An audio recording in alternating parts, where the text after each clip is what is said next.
thank you so much for joining us today for our Journey to Success series. My name is Sim. I'm the head of content here at Unlimit.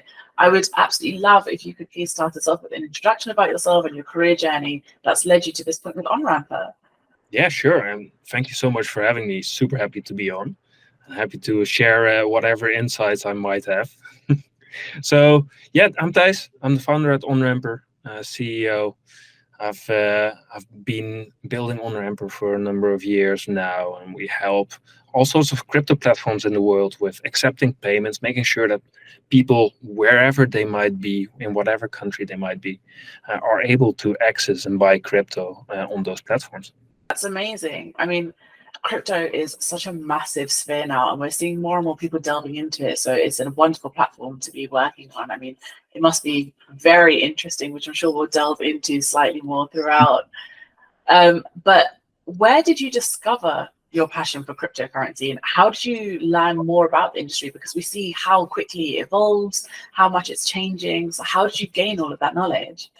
Yeah, for sure. I think for most people, including me, the crypto journey starts with just engaging a little bit, getting your first crypto, getting your first experience with sort of the market movements, and then bit by bit actually starting to delve deeper into the matter itself. And for me, it very quickly grew from, oh, this is fun. Look, the price is going up, to a complete obsession to try and understand how things worked, why things worked, and what it was actually about. And that led me down, the rabbit hole, and basically never looked back. Yeah, I can actually imagine. I mean, for people that are sort of like new to it though, like how did you, because you mentioned that you have a sort of surface knowledge and then you built upon that. Was that through your own experience of sort of dabbling in crypto itself, or did you have particular methods of learning about it? Yeah, I am a avid reader, and I really get obsessed by topics in general. I love knowledge and the pursuit of it, and I just get curious, right? So then I start just diving into the nooks and crannies of the internet, trying to find information. And within a couple of months, I also thought, well, actually, with what I learned now, I feel like the most accessible information online doesn't really do justice to the depth and sort of what we're trying to explore at the space. So very quickly, I turned reading into writing, not just for my own information, sort of processing internally in my head, but also because I felt that information provision could be a lot better. And doing so, I started writing for something called Hacker Noon. It's a little blog online, and bit by bit just got deeper and deeper. And at the time I was still studying, so I was studying law, and I started combining insights from especially sort of strategic compliance and securities laws with hot topics in the crypto space. And doing so, I noticed, wait a second, now I get so many people actually reading this, which I didn't expect, and even reaching out to me to ask me for my opinion on things. And that's how I sort of started to get engaged more and more with projects in the space, and really, really got sucked into it further. That's incredible, because I think I completely agree, especially, I mean, I'm an avid reader myself, but I think also when you're learning about topics and working in the fintech industry, it's something I saw as well. I feel like because people know, people that work in it, so whether it's crypto, whether it's fintech, they know the product so well. When they write about it, for someone that doesn't understand you, it won't be any clearer. So absolutely there is a need, and that's amazing to hear. For sure. And when I write, and I wish I had more time for it now, but when I did write a lot, I would write something and that would help me structure my thoughts and my own understanding. And then I would throw that away and rewrite it. And I wanted to always make sure that it's at a reading level of basically middle school, because that's what actually nice to read, and it really challenges you to make things simple, short, brief, to the point, while trying to not cut corners in terms of what you're actually trying to convey, which is super interesting exercise that I always recommend to anyone. Yeah, I absolutely love that. I mean, we do the whole like idea of like talk to me and write to me, like educate me as though I'm a 5-year-old. Like, how would you explain it to somebody that has zero knowledge on the subject. So I love that because we do something very, very similar. So much harder than it sounds, actually. It is. It absolutely is. I think when you say that, you're like, oh, it'd be super easy, but taking a very complex subject and then simplifying it in such a way is a very challenging task. And I mean, owning a business now, you must also understand, because you have such an in-depth knowledge, and trying to relay that to people, it must be quite complicated for sure. Yeah, for sure. And what I try to do now in my day to day, I write less, but I do some conferences now and then, and I try to really improve the understanding of what we do in space. And I'm quite passionate about that because I believe in access to crypto being super important. So I try to sort of push the understanding of fiat to crypto on ramping, which is based on and further constantly. And it's the same challenge in a talk as it is with writing. So I do think that that helps in the day to day even. Oh, wonderful. No, thank you so much for sharing. That's very, very interesting. I mean, among your tasks of running a business and being a founder and being a writer and being a part of so many conversations much like this, how do you find the time for work-life balance? That is a great question. And I think it's something that most, if not all, founders struggle with at some level.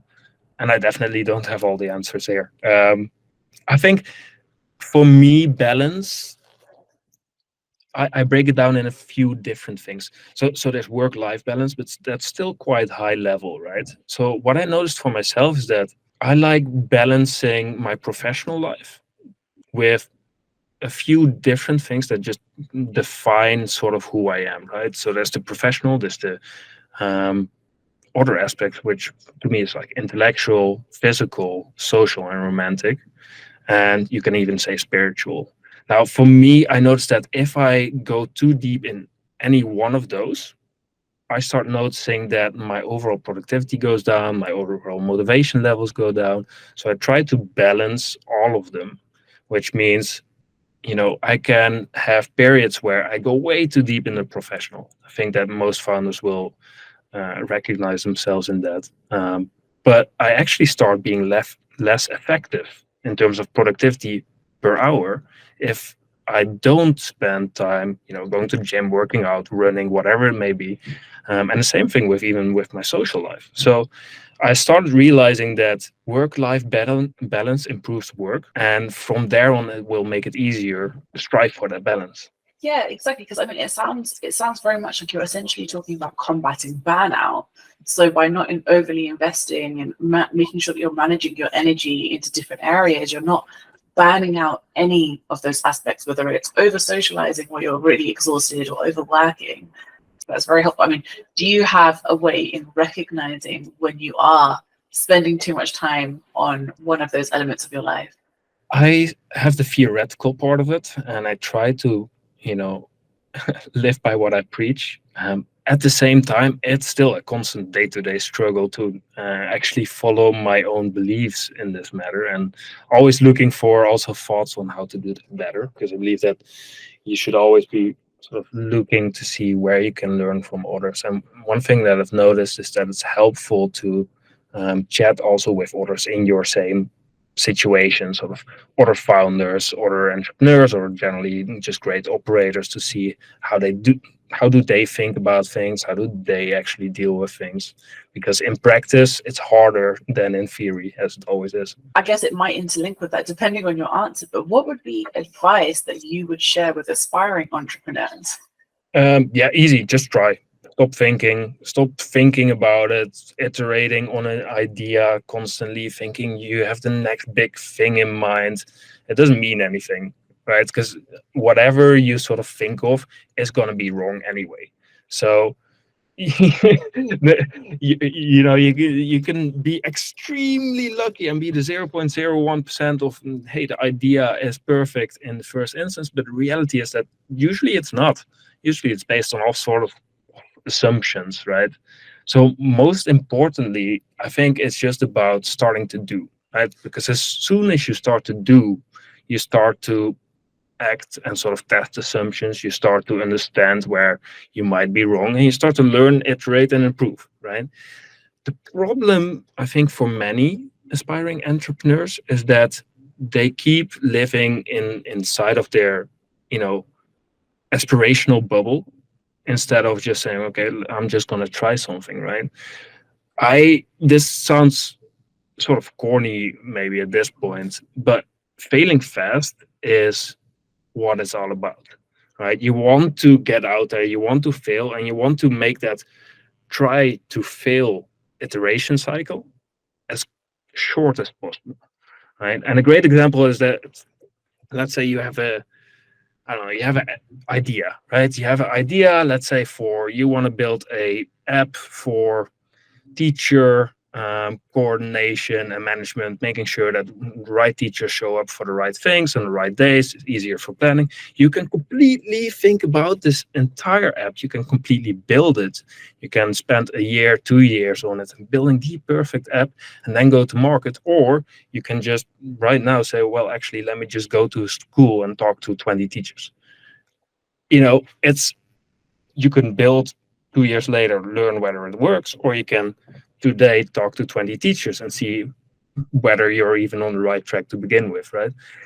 The quicker that cycle of learning is, the better. And I think that that's something that is absolutely crucial, and I try to apply in day to day. No, I think that's actually really wonderful advice, because you're almost not delaying what seems to be like the inevitable. Because with every conversation I have for this series, every business leader that I've been able to have an opportunity to speak with, they all say very similar things. That like, whatever idea you think you may have, great, but when it comes to it, it's going to be completely different. Exactly. What's some of the most interesting things you've heard on the podcast so far on this? In terms of like advice for entrepreneurs, aspiring entrepreneurs, I mean, it's a question I've asked a few people, and I try and encourage similar conversation around it, but it varies. But more often than not, it sounds like it's too simple to be true. Where they're like, just try. Very similar, honestly, very, very similar to what you're saying. They're saying try, like leverage opportunity. And it's great that you may have an idea, you may have a concept, but be prepared for the fact that your actual product is going to be completely different to what you go in thinking it will be. And also be ready to fail. I think almost everyone has said be ready to fail, because that is going to be inevitable, and that's going to be the thing that really molds you and your product to become the best thing for the market, essentially. Yeah, exactly. There's also why, if you look at sort of angel investors, right? First funding round, people look at, oh, then you've really got someone, yes, supporting the product and somebody that really believes in it. No, they don't believe in the product. People don't invest in a product in an angel round. They invest in the founder, right? They invest in the founder first, then in the market, then in the problem, then in the solution, and only then in the product. Usually they just assume the product is not what it ends up being. The reason they do that is that they know that it all takes so much iteration, so much learning, so much try again or pivot, that the best predictor of a company success at that super early stage is just the founder and mentality, right? And just the understanding of, it's about learning quickly, it's about iterating quickly, it's about failing quickly. No, that's a really poignant thing to say, especially about the angel investment side of things. That is very much the individual. And I think this is why also I love running this series, because I get to speak to people like yourself that have insight. Because I think when people think business, especially people that aren't already in business, or they may not be in corporate, however it may be, whatever the structure and their lifestyle may be, they think of it in the term of what is the product, what is the need in the market, as opposed to also the leadership element and what happens behind it. Like you said, a lot of times with investment, they're not only just looking at the product and where it fits in the market and the solution that it's bringing to problems, whether it's in payments or e-commerce or wherever it may be, but it's also the person behind it and how they can develop themselves and how they will work. Yeah, exactly. And I noticed that even extends beyond building a startup. I think that extends to life in general. I mean, my background is law, so I studied law for 5 years to then go do an internship and realize, wait, actually, it doesn't fit me as a person. It doesn't suit my personality. It's, these very seniority driven environments where you make long hours. Sure, that's fine, but it's somewhere where if you want to get your voice in, you first need to really pay your dues, right? But I actually believe in very merit driven conversations in general. And it took me 5 years to learn that, wait a second, I just spent 5 years on a topic where the connection to the actual professional world doesn't suit me, right? Um, so then I was like, 5 years to learn that lesson seems like a lot, right? And from there on, I was like, well, okay. And also knowing that it's important to fail quickly, learn quickly, let's try a bunch of different things. So within sort of a few months of doing that internship, I was helping a bunch of startups just for free to see what do I like, what interests me, and started commercializing that. And very quickly realized, okay, this is quite interesting, but I see one problem, which is that my time doesn't scale, which is not a great business model because there's no leverage. And then secondly, I saw, well, let's try something in academia. So I rolled into academia. I tried, and well, I created a master's course for a university on the ethics and regulation of digital innovation. And I saw, well, actually, academic world, it's a bit too slow for me. I like these startups more. But with these startups, I don't really, my interests go beyond just strategic compliance and financial laws, data privacy, what I was primarily helping crypto startups with. So then I thought, well, if your interests go beyond that and you push beyond that, and you think you know better than founders, then why not go and try and build some things yourself, right? And then before you know it, build a few different things that absolutely failed, but had a blast doing it. But more importantly, also ran into the problem that we now solve today with Onramper. That's incredible. And I think something that is really worth pointing out there is what you touched on when you're like 5 years to learn a lesson. And I think that is something that a lot of people may struggle with, the idea that they build a career or they are working on something, and then is it too late to now change that and work on something else or change my career path? And that's something we see a lot. I mean, I also would feel like I love my career and I love my job, so I'm very blessed. But if I was to also have that, I know that I would also be terrified. So that is so commendable. Thinking back now, basically in this conversation, I could have I could have shortened that 5 years. So easy, right? I could have just in the first year go and visit the law firm, say, hey, can I walk along for a day? Do that 10, 20 times, and somebody will say yes, right? And that kind of thinking, yeah, that would have saved a lot of time. But hindsight is a very powerful thing, as they say. That is entirely correct. Thank you so much for sharing that. That's amazing. I mean, one thing that I would love to know, especially because of your vast experience, is what are your 3 top tips for entering like payments, fintech, so things like blockchain, crypto, etc.? I think there's some general tips which just directly correlate with what we were just talking about, right? You just stop thinking too much about it, just get engaged with what you want to.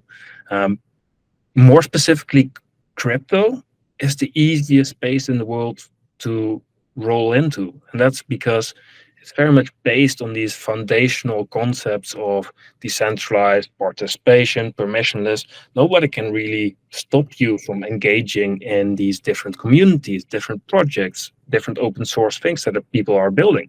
So you can, from one day to the next, just start contributing, right? Whether that's writing content, which what I started doing, or whether it's podcasting or writing some code or trying to push or manage communities, right?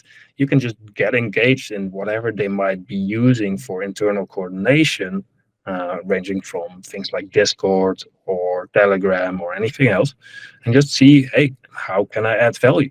Just ask the question, try and engage with whatever gives you energy back. Right. And before you know it, in all likelihood, that's going to be recognized in these communities, and there's going to be opportunities rolling out of it. Yeah, absolutely. I love that. And I think we see that on such a regular basis when people talk about building networks and building communities and engaging with people. And that, especially, I feel like in the payments, fintech, crypto space, we see so often that a lot of people are able to leverage opportunities, collaborate with each other because they are networking with other people in a similar space, or that have the knowledge that will fill the gap that they maybe need to plug in some shape or form. So it's very poignant advice. So thank you. That's amazing. The next sort of question I would really like to ask is about looking specifically at industry. So with all the advancements that we're seeing in Web3, blockchain, and digital currency acceptance, where do you think that crypto specifically will sit in our society and economy in the next 10 years? Because we're seeing so much growth, so much more conversation around the subject, so much more implementation, like you said, with Onramper. So I think there's like massive change coming, but I would love to know what your perspective is. Yeah, no, for sure. And it's not the easiest question to forecast, right? We are now 15 years in since, a little white paper in a nerdy sort of email group. Um, if you look at everything that's been achieved so far, that's absolutely incredible. I think that innovation has a way to snowball. And I think the pace of innovation also increases as people start experimenting more and more on different interpretations, different implementations, different experiments, different businesses, different models. And I think that crypto, by and far, has this uncanny ability to act as a gravity well for engaged, ambitious, intellectual people that are just full of curiousness and based on good ideals generally. So I think that's a precursor to a big impact for the space. Now, what do I think that will look like in practice? There's a few things that I am personally super excited about. I think the ideals underpinning the space started with banking the unbanked. And I think more and more we start seeing how that can actually work out in practice. I realize a lot of detractors of crypto will generally say, well, but we're not using Bitcoin for payments, etc. Yeah, that's true. But at the same time, the building blocks are used to allow people to access commerce internationally and online, whereas they didn't have that before. And a great example that I like to use there is sort of what you see in French-speaking Africa and sub-Saharan Africa, and where in a number of countries, bank penetration is actually quite low. So there are countries where only 30-40% of people have bank accounts. Now, in the online world, they all have phones, of course. In the online world, that means it's very hard to do payments. And what now mobile carriers have done is give people a basically currency wallet on your SIM card. So you get a SIM card, now you have a currency wallet. And with that little bit of money that you have there, you can now start doing online payments. So for the first time, right, you go from unbanked to being able to do online payments. But this is very small. And I think that the connection between these basic models of how you can provide people with access to financial systems and connecting that with stablecoin infrastructure, on ramps and off ramps, will actually provide people with a way to skip banking altogether. Because there's no reason why you would need to have a bank if you can have your digital wallet with your US dollar or local currency in there in the form of a on blockchain equivalent thereof to do international payments, to send money from abroad back home, remittances, to access goods and services online. It's actually incredibly impactful. And I think that this kind of adoption will start picking up a ton over the next 10 years, and something I'm super passionate about trying to push myself as well.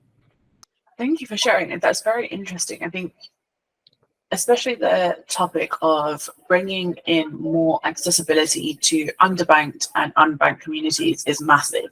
We're seeing that with all like fintech products, payment products, because it's very important. Of course, whether it's a lack of digital penetration, access to financial institutions because they're in rural areas, education, etc. And crypto very much exists in that sphere and has so much potential. And I think you touched on something very important, like the idea of like on and off ramping is bringing that closer to actuality in the fact that people will be able to use that. But I mean, do you have any sort of like insights and perspective on the fact that fiat currency, like traditional pounds, dollars, etc., they're still our main driver. Like, what do you think that will look like as people are trying to move over to digital currencies, cryptocurrencies? Because I think that's where the roadblock is. That sort of that interchange point, and businesses accepting that that's what the wave we're going to see now, right? Yeah. So I would like to preface that I would always advise taking a technologically neutral approach to thinking about problems. I don't think that any consumer really cares about what's in the background of their payment, right? I don't think most parties know Stripe, Adyen, WorldPay, Unlimited, just making sure I name a couple of them. But the idea here is that it shouldn't really matter. And the same thing applies to blockchain. It doesn't really matter what's in the background. People just want it to work, be cheap, be efficient, right? And be easily accessible. I think there's still a lot of improvements to be made in terms of user experience. I think there's a lot of improvements to be made in terms of access, which is what we work on day to day. And I think there's a lot of improvements to be made with regards to this understanding of we should not really think about blockchain as something separate, but just as something integrated and connected to financial systems in general. Then I would also make a distinction between use cases, right? Something like Bitcoin isn't a payment system. It's not suited to be a payment system. But then if we look at a number of other things in the space, protocols, infrastructure, they actually are. And we're actually seeing that you can do, international low cost, low fee payments in 5 seconds to 10 seconds without any sort of friction as soon as people are onboarded into the crypto ecosystem.